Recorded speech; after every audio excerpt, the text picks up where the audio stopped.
सो motu exercise किसी भी चीज़ का अस खुद नोटिस जो है वो सिर्फ चीफ जस्टिस ले सकते हैं। डिस्कशन रहा जो case Malik Mohammad Mumtaz Qadri versus state, और ये केस रिपोर्ट हुआ है PLD 2016 सुप्रीम कोर्ट पेज 146। इसमें एक जो है वो रिक्वेस्ट की गई by means of an application कि एक फुल बेंच कंस्टिट्यूट किया जाए या लार्जर बेंच कंस्टिट्यूट किया जाए, क्योंकि ये जो केस है इसमें काफ़ी सारे लीगल और रिलीजियस एस्पेक्ट ऐसे थे जो according to the learned counsel जिसकी कंसिडरेशन के लिए फुल बेंच का होना वो ज़रूरी है। सुप्रीम कोर्ट ने ये होल्ड किया कि जो बेंच कंस्टिट्यूटिंग अथॉरिटी है that is solely the chief justice of supreme court of Pakistan, और को ये अलाउ नहीं किया जा सकता ईदर अंडर द कॉन्स्टिट्यूशन और अंडर एनी अदर लॉ कि वो अपनी मर्जी का बेंच बनाने की बात करे या अपने पसंदीदा जजेस जो हैं उनको एक रिकमेंडेशन दे या सजेशन दे कि उन पे मबनी बेंच बनाया जाए।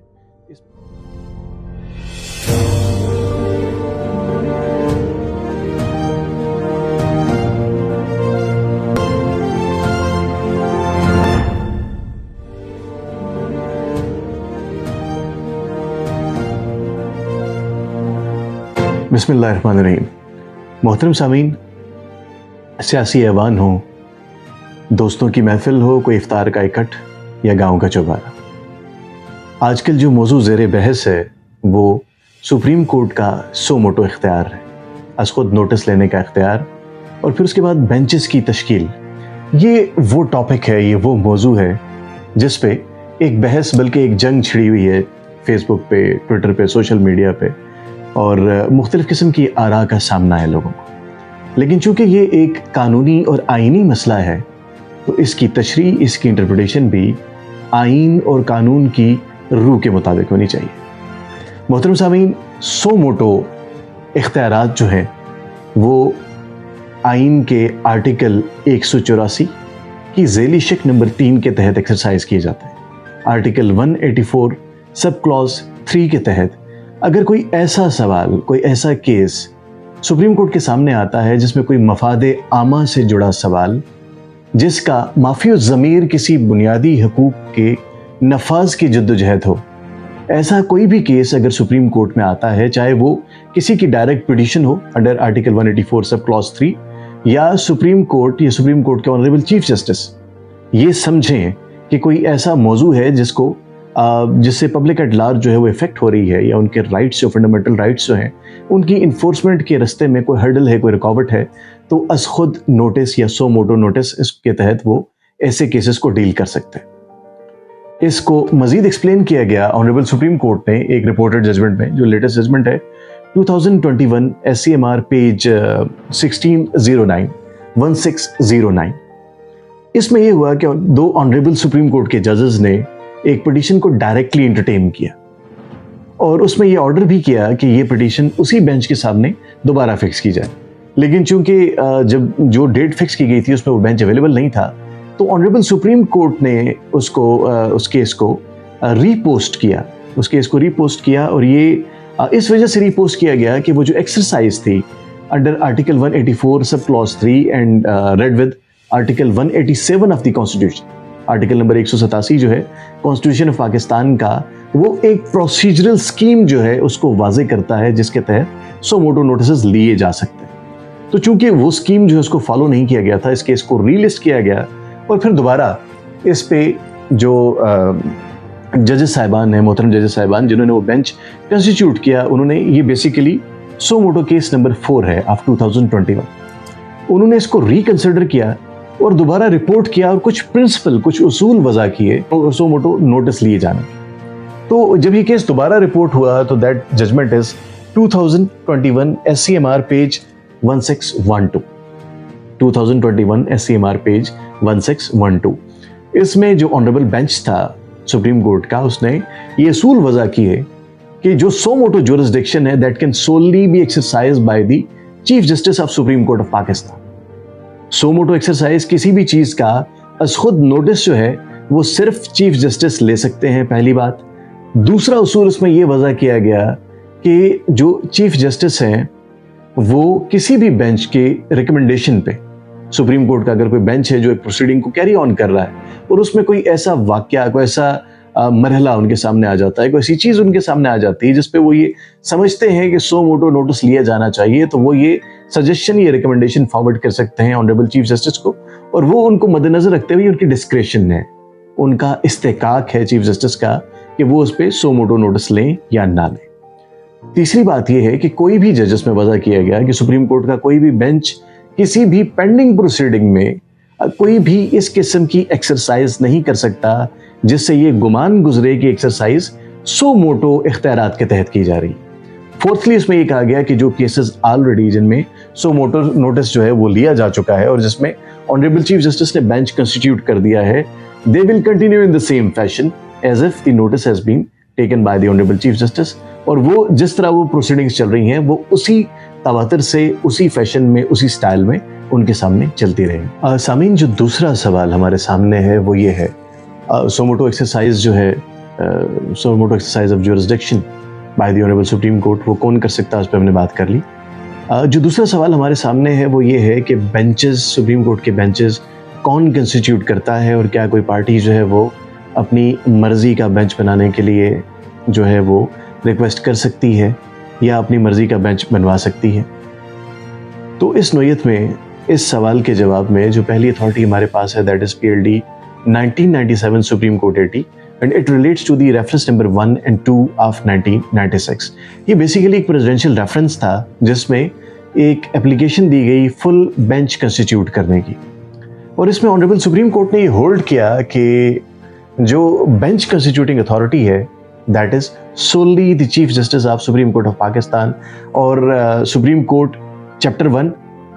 ऑर्डर 11 रूल्स जो हैं, सुप्रीम कोर्ट रूल्स 1980, वो clearly, categorically, lucidly spell out करते हैं कि जो बेंच बनाने वाली, बेंच कंस्टिट्यूटिंग अथॉरिटी है that is the chief justice of supreme court of Pakistan, और किसी पार्टी को ये अलाउ नहीं किया जा सकता ईदर अंडर द कॉन्स्टिट्यूशन और अंडर एनी अदर लॉ कि वो अपनी मर्जी का बेंच बनाने की बात करे या अपने पसंदीदा जजेस जो हैं उनको एक रिकमेंडेशन दे या सजेशन दे कि उन पे मबनी बेंच बनाया जाए। इसमें यह भी कहा गया है कि नंबर ऑफ जजेस जो है ये भी पार्टी डिटरमिन नहीं कर सकती, ये सुप्रीम कोर्ट के जो चीफ जस्टिस हैं उनकी सोल डोमेन है कि वो कितने नंबर ऑफ जजेस पे और कौन कौन से जजेस पे मुश्तमिल कोई बेंच कंस्टिट्यूट करें, और फिर वो बेंच जो है किन किन केसेस की समाअत करे, केसेस मार्क करना, बेंच बनाना, नंबर ऑफ जजेस उसमें कितने होंगे, कौन कौन से जजेस होंगे, that is the sole prerogative of honourable chief justice of Pakistan. इस अथॉरिटी में ये कहा गया।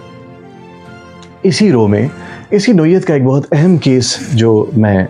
आपके साथ शेयर करूंगा वो 1998 SCMR पेज 119 है, Malik Asad Ali versus federation of Pakistan. ये केस इसलिए अहमियत का हामिल है कि इसमें एक पिटिशन जो है अंडर आर्टिकल 184 सब क्लॉज 3 जो है वो सुप्रीम कोर्ट में मूव की गई, challenging the appointment of chief justice of Pakistan. इस पिटिशन को एंटरटेन किया गया और जो ब्रांच रजिस्ट्री है उसमें एक 3 मेंबर बेंच जो है ऑनरेबल सुप्रीम कोर्ट का, उसने एक ऑर्डर पास किया कि जब तक इस पिटिशन का फैसला नहीं हो जाता, जो जिन जज साहब की जो अपॉइंटमेंट है दैट वाज इन क्वेश्चन, वो किसी किस्म का जुडिशियल या एडमिनिस्ट्रेटिव फंक्शन जो है वो परफॉर्म नहीं कर सकते। उनके इन 3 जजेस के ऑर्डर को अडॉप्ट किया प्रिंसिपल सीट पे बैठे हुए 10 और जजेस ने सुप्रीम कोर्ट के, और उन्होंने गवर्नमेंट को जो है वो डायरेक्ट किया, फेडरल गवर्नमेंट को under article 180 of the constitution, कि जो सीनियर मोस्ट जज हैं उनको as an acting chief justice जो है उनका नोटिफिकेशन पास किया जाए, और जब तक वो नोटिफिकेशन पास नहीं होता, चूंकि उसमें it was a time taking process, तो ये कहा गया कि जो सीनियर मोस्ट जज हैं he should act as an acting chief justice for the constitution of benches and things और other administrative things.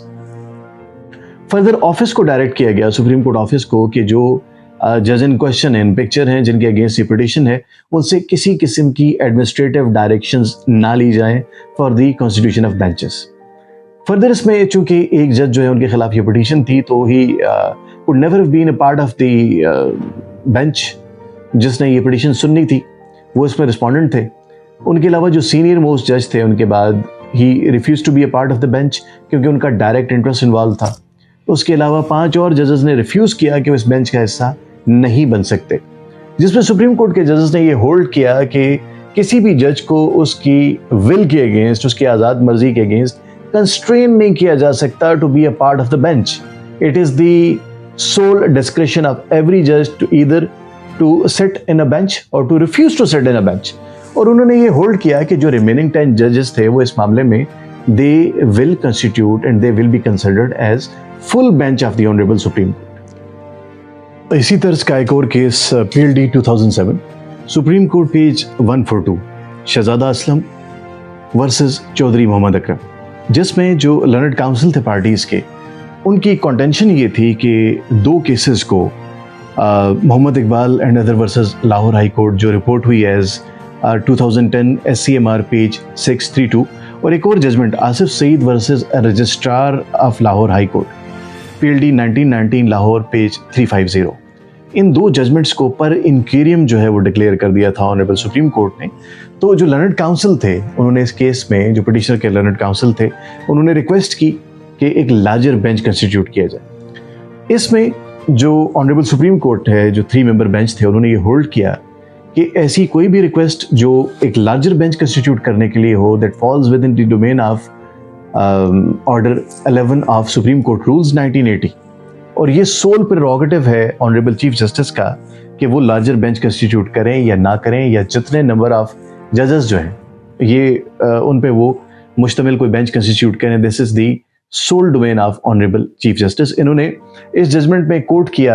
PLD 1997 supreme court 80 के प्रेसिडेंशियल रेफरेंस को, जिसमें इसी तरह की रिक्वेस्ट की गई थी और ऑनरेबल सुप्रीम कोर्ट ने उस रिक्वेस्ट को टर्न डाउन किया था विद द सेम कंटेंशन कि नंबर ऑफ जजेस और नेम ऑफ जजेस, पर्सन ऑफ जजेस जो कोई बेंच कंस्टिट्यूट करेंगे, that is the soul domain of honourable chief justice. इस जजमेंट में जहां फुल बेंच कंस्टिट्यूट करने की रिक्वेस्ट को टर्न डाउन किया गया, वहां एक और बहुत अहम नुक्ते की वजाहत की गई। सुप्रीम कोर्ट रूल्स 1980 में जो इसका ऑर्डर 26 रूल 8 है, वो ये सजेस्ट करता है कि सुप्रीम कोर्ट जो रिव्यू जुरिस्डिक्शन एक्सरसाइज करती है under article 188 of the constitution of Islamic Republic of Pakistan, तो उसमें इस रूल में ये वाज़ेह किया गया है ये प्रिंसिपल कि a matter is to be heard as far as possible by the same bench which have passed the impugned judgment. लेकिन इसको इसी रिव्यू जुरिस्डिक्शन से रिलेटेड एक ऑनरेबल सुप्रीम कोर्ट ने एक जो है वो केस ला, एक प्रेसिडेंट सेट किया इन PLD 1998 सुप्रीम कोर्ट पेज 61 में Asad Ali versus federation of Pakistan. ये जजमेंट कोर्ट की गई लर्नड काउंसिल की तरफ से इस प्रेजेंट केस में, ये जो केस अंडर डिस्कशन है, कि जिस बेंच ने कोई जजमेंट पास की होती है रिव्यू में, वो ही बेंच उस रिव्यू पिटिशन को सुन सकता है। सुप्रीम कोर्ट ने ये कहा कि जिस जजमेंट को कोट किया गया है वो that is no help to the learned counsel, क्योंकि ये जजमेंट भी यही कहती है कि ये जो रूल्स हैं इसके सुप्रीम कोर्ट के, कि रिव्यू पिटिशन को वही बेंच सुन सकता है जिसने वो जजमेंट, इम्प्यूग्ड जजमेंट पास की गई होती है। ये एक्सप्लेन किया गया है इसको Mian Mohammad, federation of Pakistan versus Mian Mohammad Shahbaz Sharif, और ये केस है PLD 2009 Supreme Court 391। Supreme Court ने ये कहा कि ये rule is qualified by the particular terminology as far as possible, कि अगर पॉसिबल हो तो उसी बेंच के सामने इसको फिक्स किया जाए। अदरवाइज अगर ये इसको इसी तरह समझा जाए कि वही बेंच जो है वो उसकी रिव्यू पिटिशन भी सुनेगा, तो जो चीफ जस्टिस की पावर्स हैं under order 11 of supreme court rules 1980 that will get badly marred and undermined, क्योंकि it would lead to anomalous consequences कि वो बेंच अवेलेबल हो, वो जज साहब जो हैं, जिन जज साहिबान ने वो बेंच कंस्टिट्यूट किया,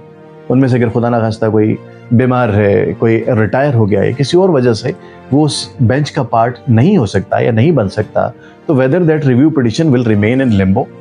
वो लटकी रहेगी, whether it will remain up in air, और उसको नहीं सुना जाएगा। तो अगर ये बात मान ली जाए कि रिव्यू जो है वो उसी बेंच के सामने होगा, तो it would lead to anomalous consequences, ये उसमें होल्ड किया गया। और फिर उसके बाद ये बड़ा कैटेगोरिकली और बहुत वजाहत से लिखा गया कि ऑर्डर 27 रूल 7 जो है सुप्रीम कोर्ट रूल्स 1980 का, वो बड़ा वजाहत से ये बात कहता है कि अगर कहीं इन रूल्स को फॉलो करने में किसी किस्म की कोई हो जाती है, कोई हर्डल क्रिएट हो जाती है, या इनको प्रॉपरली अगर फॉलो नहीं किया जाता किसी केस में, तो that would be a mere irregularity, उससे प्रोसीडिंग्स की ओवरऑल आउटकम पे किसी किस्म का कोई असर नहीं पड़ेगा। इसी रूल को फर्दर इंटरप्रेट किया गया जिस जजमेंट में, वो जजमेंट है government of Punjab versus Aamir Zahoorul Haq और ये reported as PLD 2016, Supreme court page 421।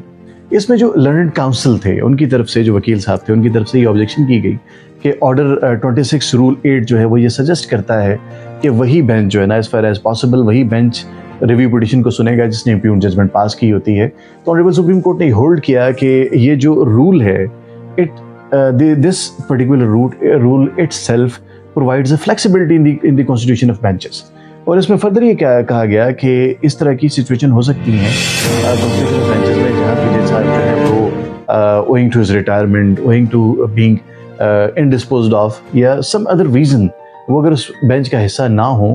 तो फिर ये नियरली इम्पॉसिबल होगा ऑनरेबल सुप्रीम कोर्ट के लिए और ऑनरेबल चीफ जस्टिस के लिए कि उसी बेंच को दोबारा जो है वो पिटीशन रेफर की जाए। और अगर ऐसा ना हो पाए तो क्या उस पिटीशन का कभी फैसला नहीं हो पाएगा। और फिर इस चीज़ को, इस जो ऑब्जेक्शन थी लर्नड काउंसिल की, उसको ये कहकर टर्न डाउन किया गया। एक बहुत अहम केस जो आप सबकी नॉलेज में भी है और बहुत ज़्यादा जो मीडिया पे खबरों में भी जिसके बहुत ज़्यादा अंडर डिस्कशन रहा, जो case Malik Mohammad Mumtaz Qadri versus state. और ये केस रिपोर्ट हुआ है PLD 2016, सुप्रीम कोर्ट पेज 146।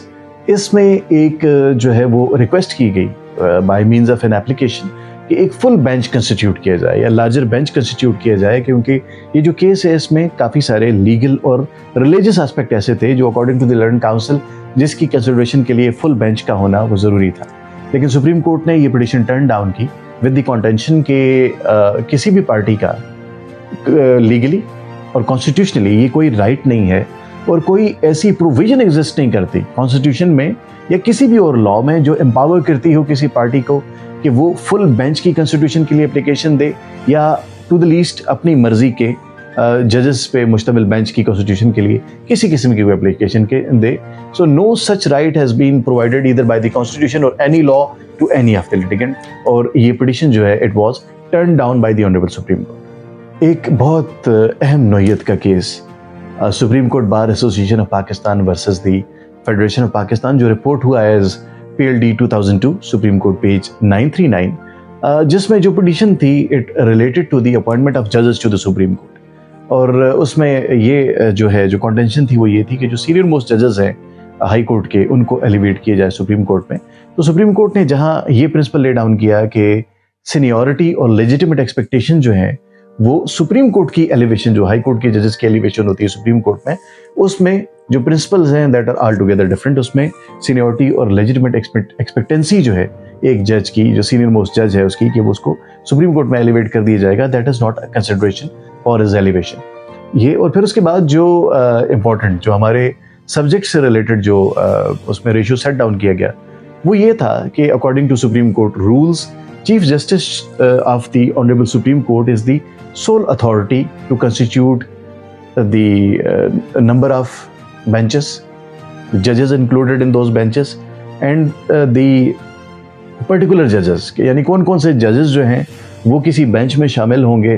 कितने नंबर ऑफ जजेस होंगे, ये सारा सोल डोमेन है ऑनरेबल चीफ जस्टिस का। और इस पे ना कोई पार्टी किसी किस्म की रिकमेंडेशन दे सकती है सुप्रीम कोर्ट को, ना कोई सजेशन दे सकती है, ना ही डायरेक्ट कर सकती है और ना ही किसी किस्म की ऑब्जेक्शन रेज कर सकती।